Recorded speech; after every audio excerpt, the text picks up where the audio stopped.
తాగుతారు, 2 పళ్ళు తింటారు, అప్పుడు బయలుదేరుతారు. మన పని మనం చేసినట్టు అవుతుంది. నువ్వెందుకు లేవగలవు?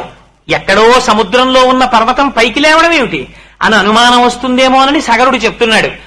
నువ్వు పాతాళ శాప్రమేయస్య ద్వారం ఆవృత్య తిష్టసి తిర్యకూర్ధ్వ మదశ్చైవ శక్తిస్తే శైలవర్ధితం. పూర్వం ఈ పర్వతములన్నింటికి రెక్కలుండేవి.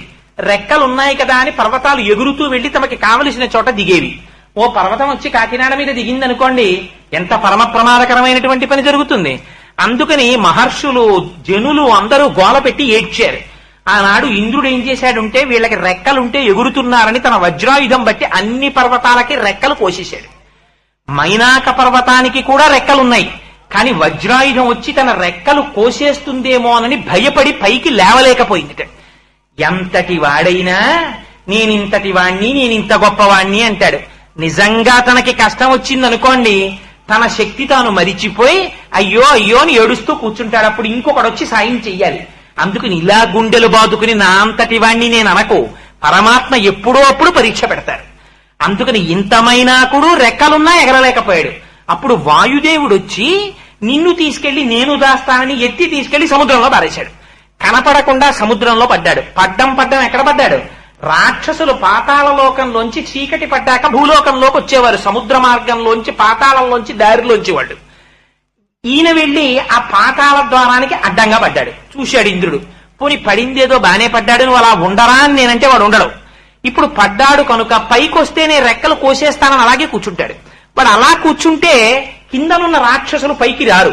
బానే పడ్డాడని ఊరుకున్నాడు ఇంద్రుడు. చూడనట్టు తెలుసు ఇంద్రుడికి అక్కడ పడ్డాడని ఊరుకున్నాడు. రెక్కలున్నాయని పైకొస్తాడా? రాడు. రెక్కలున్నాయి, ఉపయోగం లేదు, అలా పడున్నాడంతే.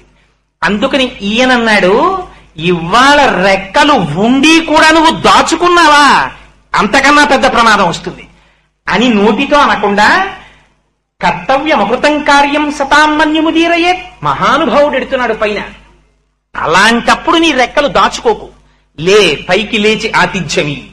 తిర్యకూర్ధ్వమదశ్చైవ శక్తిస్తే శైలవర్ధితం.